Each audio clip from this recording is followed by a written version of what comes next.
All right, guys, when we're trying to solve a rational equation, we need to get rid of the fractions. And so the first thing we need to do is find a common denominator, and that means we need to factor this first denominator. So we've got r and r. To multiply and get negative 14, add up to 5. We're going to use positive 7 and a negative 2. So for your common denominator, we're going to use the first factors from the first fraction. So we've got r plus 7 and r minus 2 because we want those to cancel. Then we're going to check the other denominators and see if we need to add anything. So we've got r plus 7, it's already there. We've got r minus 2 already there. So that's our common denominator, so we're good with that. So what we're going to do is multiply each one of these fractions by that in order to cancel the denominator. So we're going to multiply here by r plus 7, r minus 2.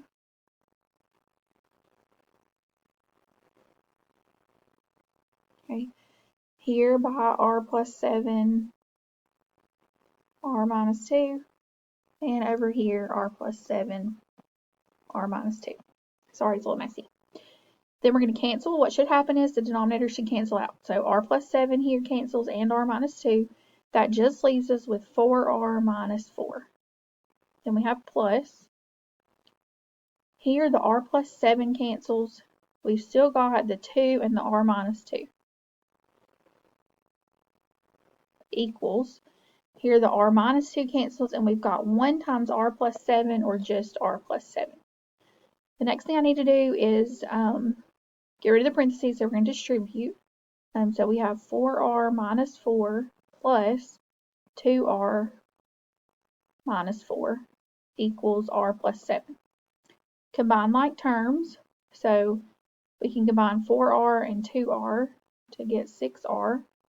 Negative 4 and negative 4 gives me negative 8 equals r plus 7.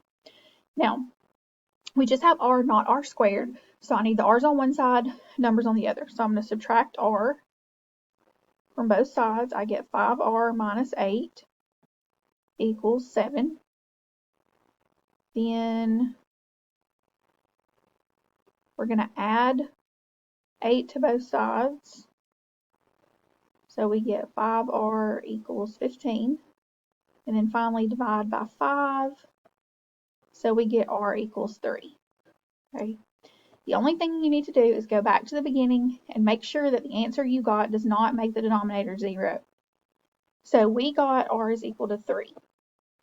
So if you go back and look at all of your denominators, we're just going to plug that 3 in, make sure it doesn't make the bottom 0. Okay, so if we start here, 3 minus 2 is not 0, so that's good. Here, 3 plus 7, not 0, so we're good. And the same thing in this last fraction. So r equals 3 is your final answer.